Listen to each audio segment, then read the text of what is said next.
but it was painful. And it was just, if it was as close as people were saying it is, that's what's painful.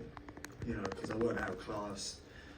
You know, I weren't hurt in there. I just couldn't get the finish. I just couldn't pull the trigger and keep it moving.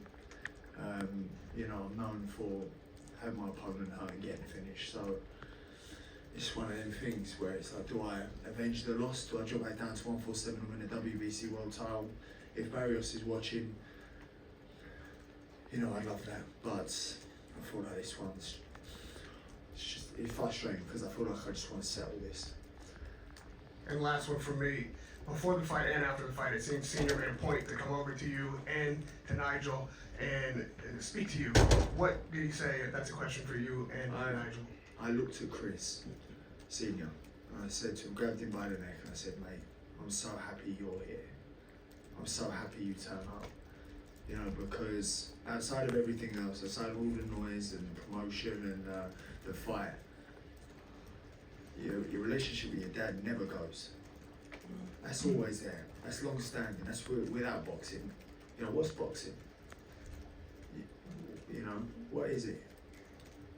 You know, because I'd pick the relationship with my dad over boxing any day of the week. You know, so to see them two, if this has brought them together, God, that's worth its weight in gold. That's worth its weight in gold. Yeah, well, Chris was just like, you know, sitting down talking to me and saying like, my boy's on top, you know. Here we go. But like, to me really it was just good having him there, seeing him there, like with the family affair. You know, we lost, but yeah, I ain't really, you know, I didn't really speak to him much, but it was just like, you know, praising my son. I accepted that, and that was about it really. There weren't no deep conversations. Thank you both for an incredible fight and an instant classic. Thank you very much. Eddie, you obviously mentioned the potential rematch with Chris Eubank. I was just wondering, obviously a lot was made of the rehydration clause prior to the fight. Do you think there'd be any discussions about potentially removing that for the rematch if it were to happen? Yeah, I think maybe Junior should come down a little bit lower rather than Conor Benn coming up 2 weight classes. You know, I was baffled. I mean, we knew Chris Eubank's weight all week, right? I knew it at the check weight. I knew it the day after. We knew what he woke up this morning, and he was absolutely spot on this morning, and he was fine. Yesterday, he was tight at the weight. He's always tight at the weight. He's made it the last 5 times. He messed up. He got there an hour late. He could have made it comfortably, but they just paused up. Now that's it. No one ever said, apart from his dad, do you think it's dangerous for Conor Benn to be moving up 2 divisions and fighting someone the size of Eubank?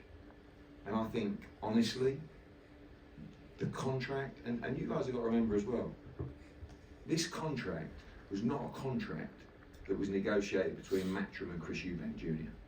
This was a contract that was negotiated by the Ring magazine and Settler and Chris Eubank individually, and we negotiated our contract individually. Ben Shalom, Chris Eubank, Maz, whatever his name is, they accepted those terms, right? And that's the art of a contract, and the plan is to abide by those terms. So for me, the terms were spot on, as you saw tonight. You saw a very evenly matched fight where a big 160 pounder nearly made his championship weight. He rehydrated, okay. Conor weighed in at 165 pounds, I think, in the ring. Eubank was probably 176, 177. He probably had 10 or 11 pounds on him, and he stood up to it. And I think we got it absolutely right. I think they served you up one of the greatest fights we've ever seen in this country. But for me, the danger was not for Chris Eubank Jr. The danger was for Conor Benn, and that's why we've got to think very carefully about the rematch, because I don't want to see him in too many fights like that. You know, it's all very well us sitting there and going, wow, what a fight, let's do it again. They're the kind of fights that will shorten your career, and he's got such a long career ahead of him. So, you know, the terms are already, agreed for the rematch with you know, to move forward. And it's the same as the first contract in that respect. So I think we got it spot on with the numbers.